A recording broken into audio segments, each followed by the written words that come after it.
بسم الله الرحمن الرحيم. ياسين والقرآن الحكيم إنك لمن المرسلين على صراط مستقيم تنزيل العزيز الرحيم لتنذر قوما ما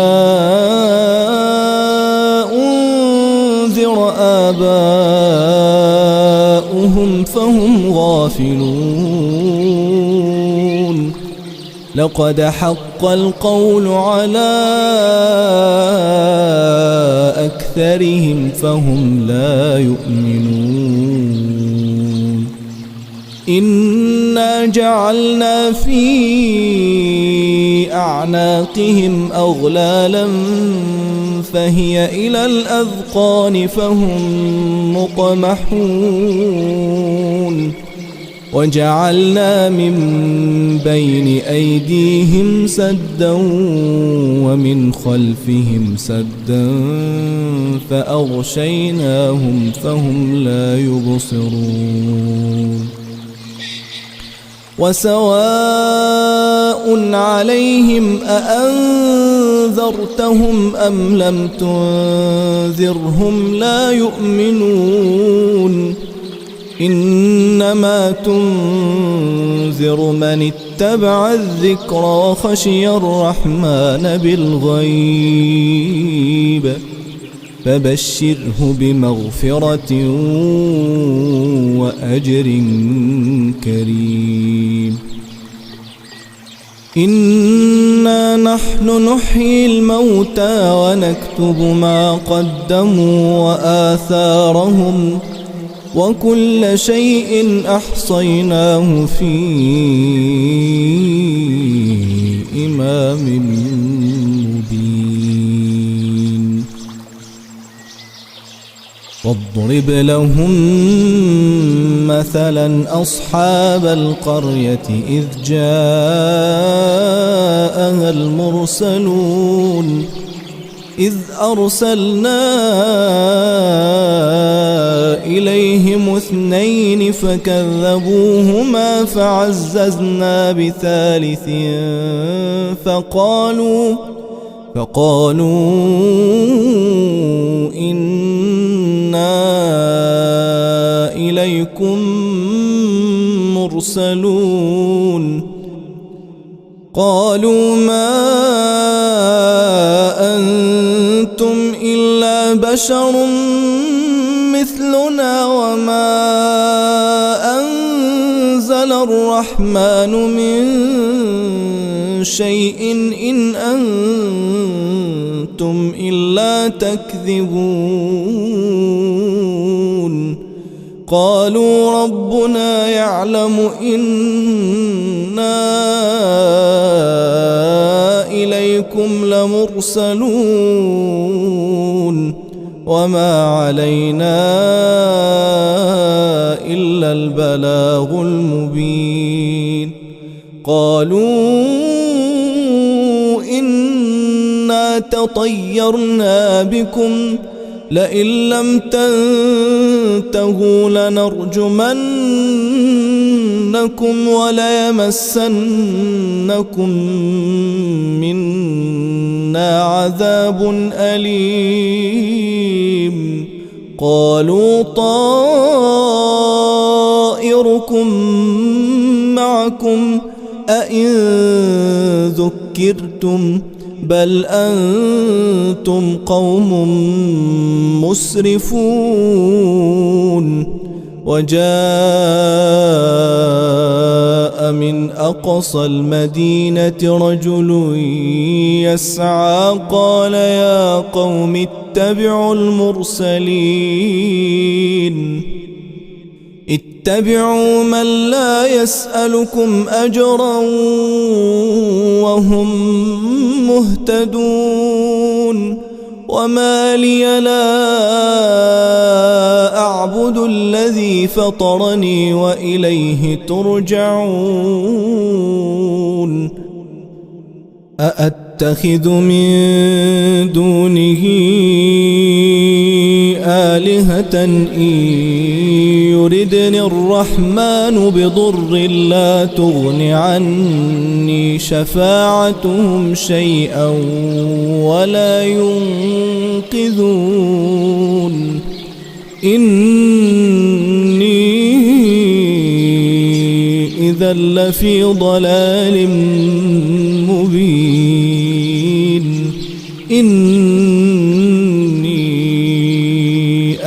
آمنت بربكم فاسمعون قيل ادخل الجنة قال يا ليت قومي يعلمون بما غفر لي ربي وجعلني من المكرمين وما أنزلنا على قومه من بعده من جند من السماء وما كنا منزلين إن كانت إلا صيحة واحدة فإذا هم خامدون يا حسرة على العباد ما يأتيهم من رسول إلا كانوا به يستهزئون ألم يروا كم أهلكنا قبلهم من القرون أنهم إليهم لا يرجعون وإن كل لما جميع لدينا محضرون وآية لهم الأرض الميتة أحييناها وأخرجنا منها حبا فمنه يأكلون وجعلنا فيها جنات من نخيل وأعناب وفجرنا فيها من العيون ليأكلوا من ثمره وما عملته أيديهم أفلا يشكرون سبحان الذي خلق الأزواج كلها مما تنبت الأرض ومن أنفسهم ومما لا يعلمون وآية لهم الليل نسلخ منه النهار فإذا هم مظلمون والشمس تجري لمستقر لها ذلك تقدير العزيز العليم والقمر قدرناه منازل حتى عاد كالعرجون القديم لا الشمس ينبغي لها أن تدرك القمر ولا الليل سابق النهار وكل في فلك يسبحون وآية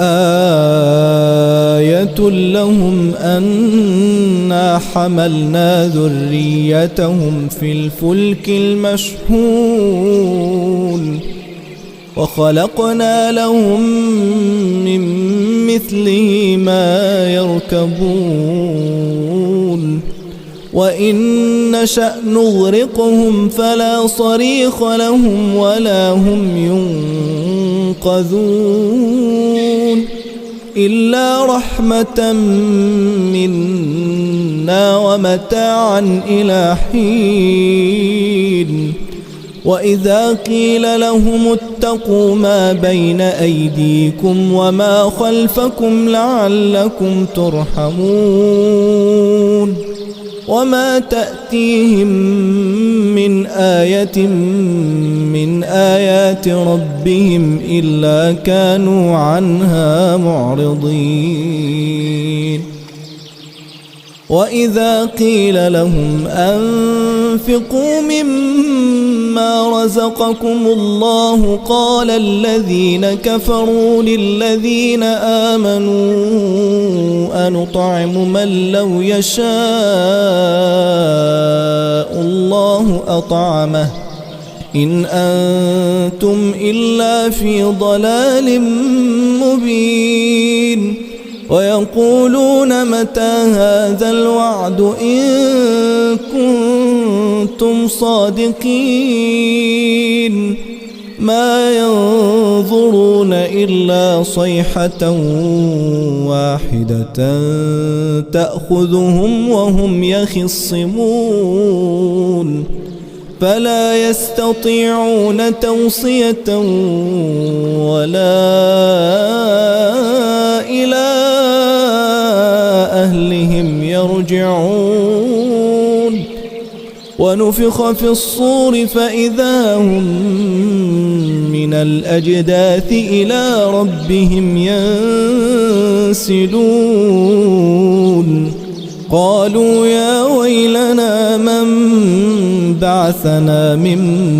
مرقدنا هذا ما وعد الرحمن وصدق المرسلون إن كانت إلا صيحة واحدة فإذا هم جميع لدينا محضرون فاليوم لا تظلم نفس شيئا ولا تجزون إلا ما كنتم تعملون إن أصحاب الجنة اليوم في شغل فاكهون هم وأزواجهم في ظلال على الأرائك متكئون لهم فيها فاكهة ولهم ما يدعون سلام قولا من رب رحيم وامتازوا اليوم أيها المجرمون ألم أعهد إليكم يا بني آدم ألا تعبدوا الشيطان إنه لكم عدو مبين وأن اعبدوني هذا صراط مستقيم ولقد أضل منكم جبلا كثيرا أفلم تكونوا تعقلون هذه جهنم التي كنتم توعدون اصلوها اليوم بما كنتم تكفرون اليوم نختم على أفواههم وتكلمنا أيديهم وتشهد أرجلهم بما كانوا يكسبون ولو نشاء لطمسنا على أعينهم فاستبقوا الصراط فأنى يبصرون ولو نشاء لمسخناهم على مكانتهم فما استطاعوا مضيا ولا يرجعون ومن نعمره ننكسه في الخلق أفلا يعقلون وما علمناه الشعر وما ينبغي له إن هو إلا ذكر وقرآن مبين لتنذر من كان حيا ويحق القول على الكافرين أولم يروا أنا خلقنا لهم مما عملت أيدينا أنعاما فهم لها مالكون وذللناها لهم فمنها ركوبهم ومنها يأكلون ولهم فيها منافع ومشارب أفلا يشكرون واتخذوا من دون الله آلهة لعلهم ينصرون لا يستطيعون نصرهم وهم لهم جند محضرون فلا يحزنك قولهم إنا نعلم ما يسرون وما يعلنون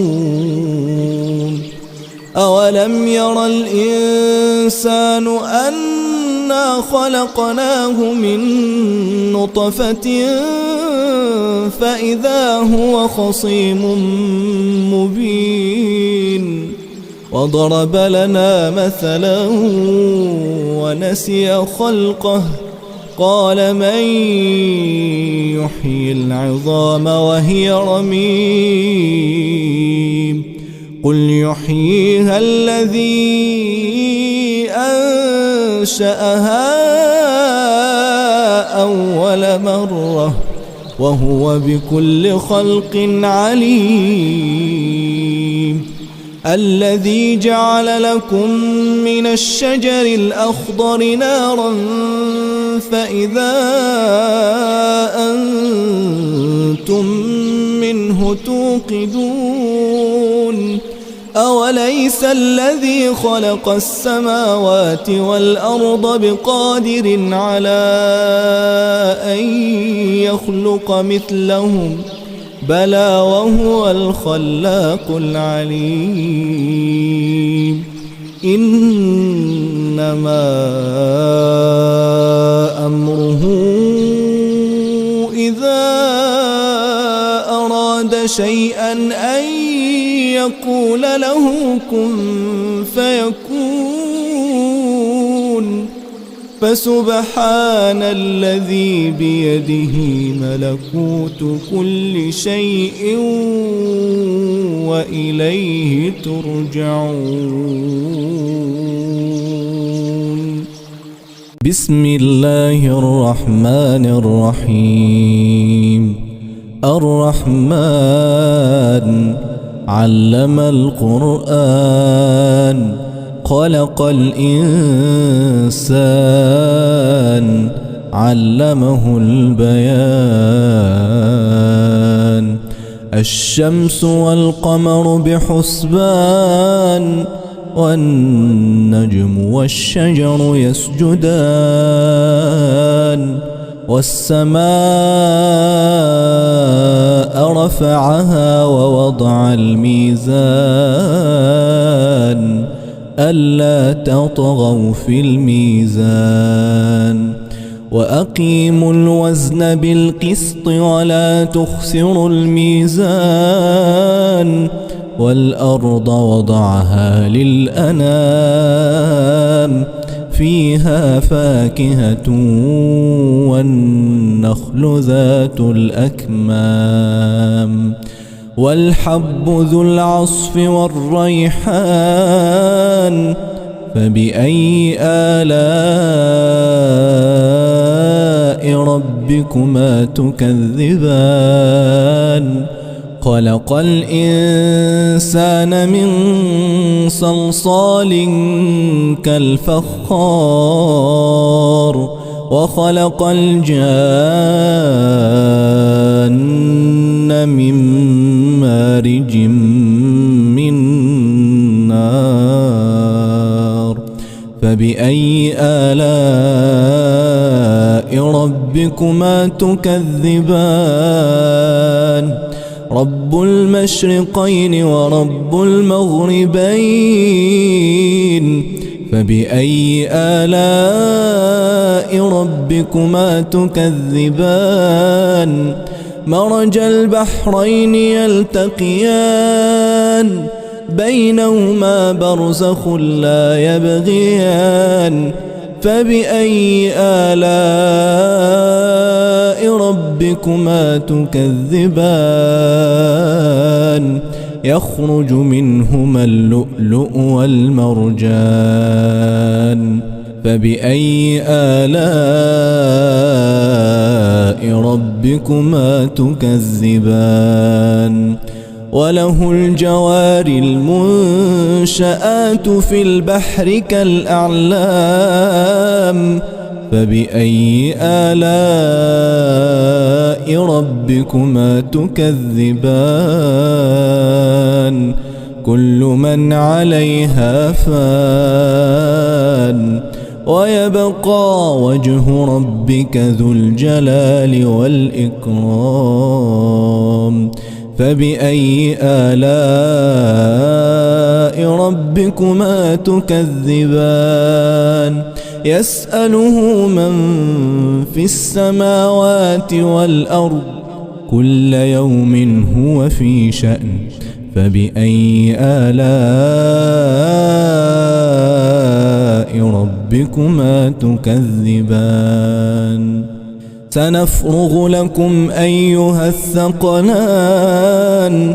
فبأي آلاء ربكما تكذبان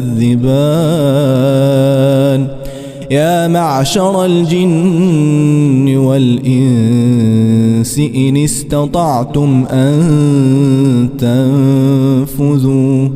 إن استطعتم أن تنفذوا من أقطار السماوات والأرض فانفذوا لا تنفذون إلا بسلطان فبأي آلاء ربكما تكذبان يرسل عليكما شواظ من نار ونحاس فلا تنتصران فبأي آلاء ربكما تكذبان فإذا انشقت السماء فكانت وردة كالدهان فبأي آلاء ربكما تكذبان فيومئذ لا يسأل عن ذنبه إنس ولا جان فبأي آلاء ربكما تكذبان يعرف المجرمون بسيماهم فيؤخذ بالنواصي والأقدام فبأي آلاء ربكما تكذبان هذه جهنم التي يكذب بها المجرمون يطوفون بينها وبين حميم آن فبأي آلاء ربكما تكذبان ولمن خاف مقام ربه جنتان فبأي آلاء ربكما تكذبان ذواتا أفنان فبأي آلاء ربكما تكذبان فيهما عينان تجريان فبأي آلاء ربكما تكذبان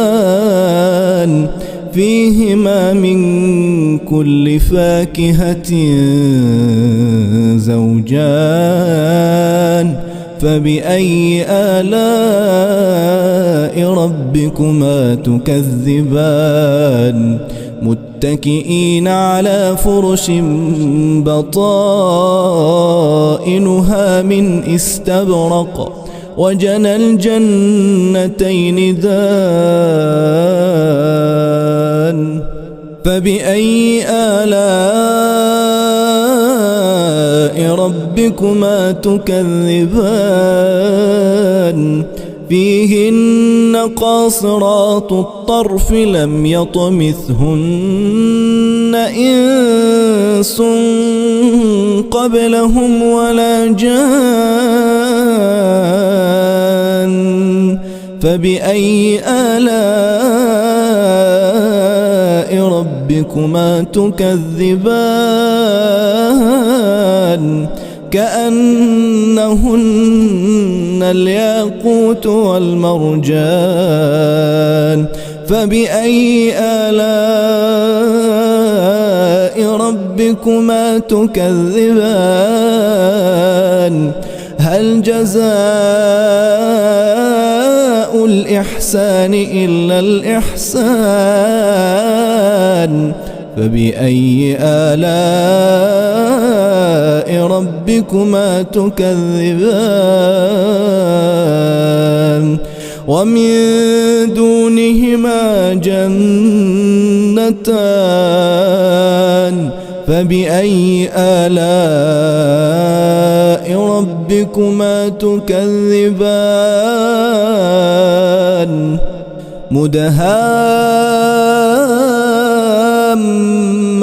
مدهامتان فبأي آلاء ربكما تكذبان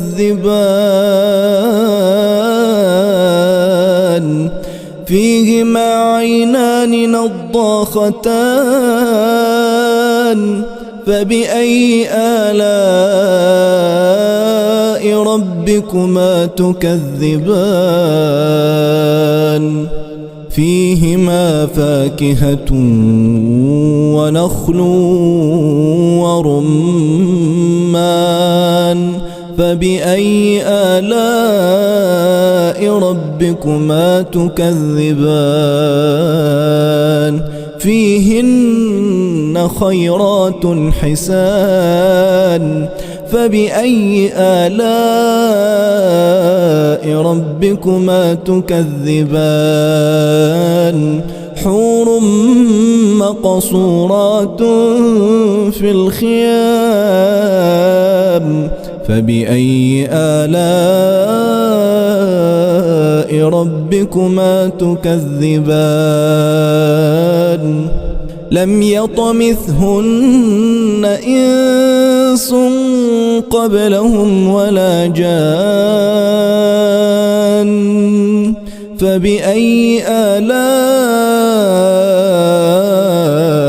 ربكما تكذبان متكئين على رفرف خضر وعبقري حسان فبأي آلاء ربكما تكذبان تبارك اسم ربك ذي الجلال والإكرام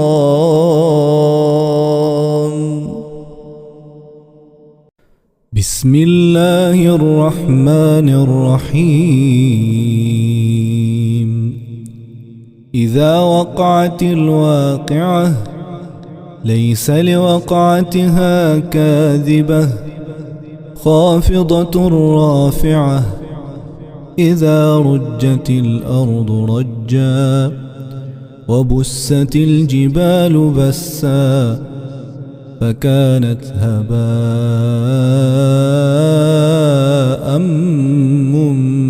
منبثا وكنتم أزواجا ثلاثة فأصحاب الميمنة ما أصحاب الميمنة وأصحاب المشأمة ما أصحاب المشأمة والسابقون السابقون أولئك المقربون في جنات النعيم ثلة من الأولين وقليل من الآخرين على سرر موضونة متكئين عليها متقابلين يطوف عليهم ولدان مخلدون بأكواب وأباريق وكأس من معين لا يصدعون عنها ولا ينزفون وفاكهة مما يتخيرون ولحم طير مما يشتهون وحور عين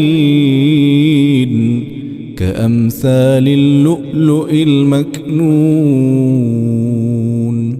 جزاء بما كانوا يعملون لا يسمعون فيها لغوا ولا تأثيما إلا قيلا سلاما سلاما وأصحاب اليمين ما أصحاب اليمين في سدر مخضود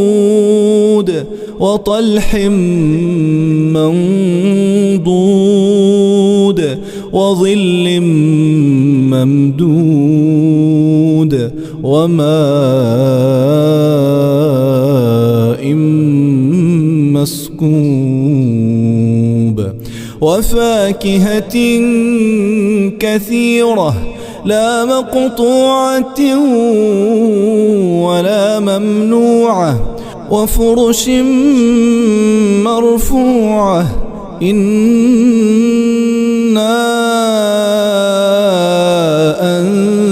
أنشأناهن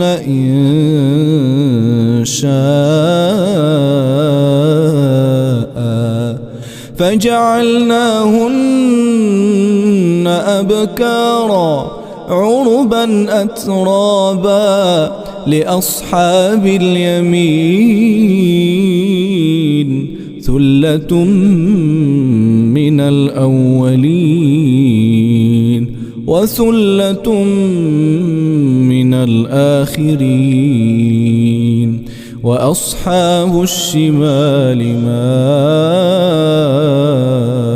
أصحاب الشمال في سموم وحميم وظل من يحموم لا بارد ولا كريم إنهم كانوا قبل ذلك مترفين وكانوا يصرون على الحنث العظيم وكانوا يقولون أإذا متنا وكنا ترابا وعظاما أإنا لمبعوثون أو آباؤنا الأولون قل إن الأولين والآخرين لمجموعون إلى ميقات يوم معلوم ثم إنكم أيها الضالون المكذبون لآكلون من شجر من زقوم فمالئون منها البطون فشاربون عليه من الحميم فشاربون شرب الهيم هذا نزلهم يوم الدين نحن خلقناكم فلولا تصدقون أفرأيتم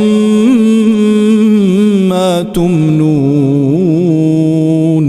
أأنتم تخلقونه أم نحن الخالقون نحن قدرنا بينكم الموت وما نحن بمسبوقين على أن نبدل أمثالكم وننشئكم فيما لا تعلمون ولقد علمتم النشأة الأولى فلولا تذكرون أفرأيتم ما تحرثون أأنتم تزرعونه أم نحن الزارعون لو نشاء لجعلناه حطاما فظلتم تفكهون إنا لمغرمون بل نحن محرومون أفرأيتم الماء الذي تشربون أأنتم أنزلتموه من المزن أم نحن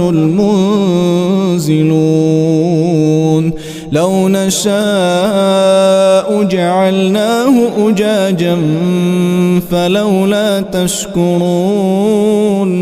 أفرأيتم النار التي تورون أأنتم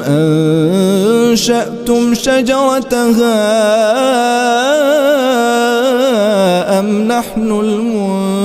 المنشئون نحن جعلناها تذكرة ومتاعا للمقوين فسبح باسم ربك العظيم فلا أقسم بمواقع النجوم وإنه لقسم لو تعلمون عظيم إنه لقرآن كريم في كتاب مكنون لا يمسه إلا المطهرون تنزيل من رب العالمين أفبهذا الحديث أنتم مدهنون وتجعلون رزقكم أنكم تكذبون فلولا إذا بلغت الحلقوم وأنتم حينئذ تنظرون ونحن أقرب إليه منكم ولكن لا تبصرون فلولا إن كنتم غير مدينين ترجعونها إن كنتم صادقين فأما إن كان من المقربين فروح وريحان وجنة نعيم وأما إن كان من أصحاب اليمين فسلام لك من أصحاب اليمين وأما إن كان من المكذبين الضالين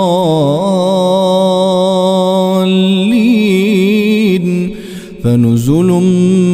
من حميم وتصلية جحيم إن هذا لهو حق اليقين فسبح باسم ربك العظيم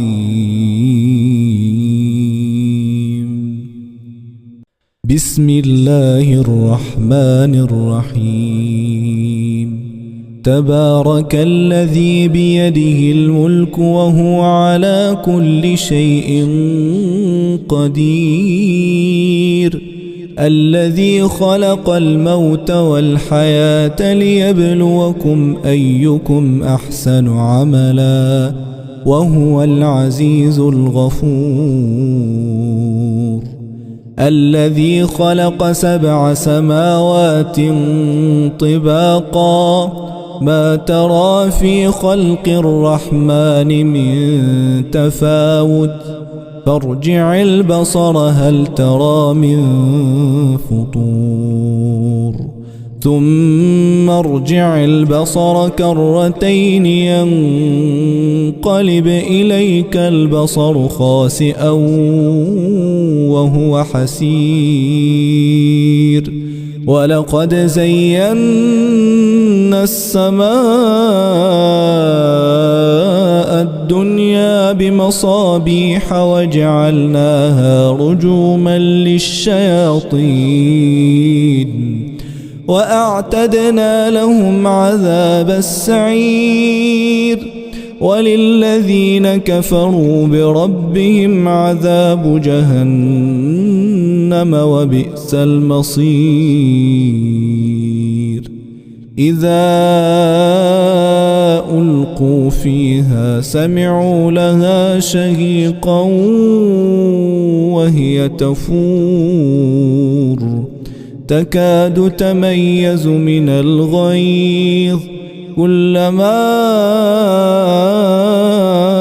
ألقي فيها فوج سألهم خزنتها ألم يأتكم نذير قالوا بلى قد جاءنا نذير فكذبنا وقلنا ما نزل الله من شيء إن أنتم إلا في ضلال كبير وقالوا لو كنا نسمع أو نعقل ما كنا في أصحاب السعير فاعترفوا بذنبهم فسحقا لأصحاب السعير إن الذين يخشون ربهم بالغيب لهم مغفرة وأجر كبير وأسروا قولكم أو اجهروا به إنه عليم بذات الصدور ألا يعلم من خلق وهو اللطيف الخبير هو الذي جعل لكم الأرض ذلولا فامشوا في مناكبها وكلوا من رزقه وإليه النشور أأمنتم من في السماء أن يخسف بكم الأرض فإذا هي تمور أم أمنتم من في السماء أن يرسل عليكم حاصبا فستعلمون كيف نذير ولقد كذب الذين من قبلهم فكيف كان نكير أولم يروا إلى الطير فوقهم صافات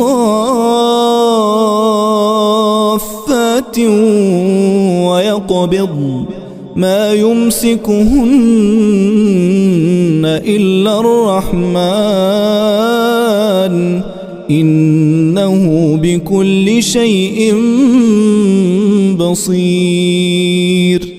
أمن هذا الذي هو جند لكم ينصركم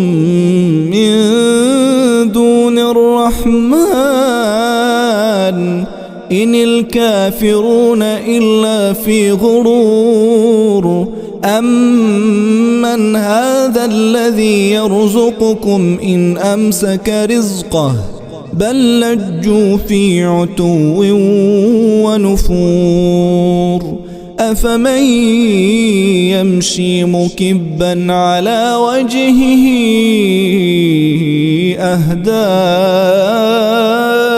أمن يمشي سويا على صراط مستقيم قل هو الذي أنشأكم وجعل لكم السمع والأبصار والأفئدة قليلا ما تشكرون هو الذي ذرأكم في الأرض وإليه تحشرون ويقولون متى هذا الوعد إن كنتم صادقين قل إنما العلم عند الله وإنما أنا نذير مبين فلما رأوه زلفة سيئت وجوه الذين كفروا وقيل هذا الذي كنتم به تدعون قل أرأيتم إن أهلكني الله ومن معي أو رحمنا فمن يجير الكافرين من عذاب أليم قل هو الرحمن آمنا به وعليه توكلنا فستعلمون من هو في ضلال مبين قل أرأيتم إن أصبح ماؤكم غورا فمن يأتيكم بماء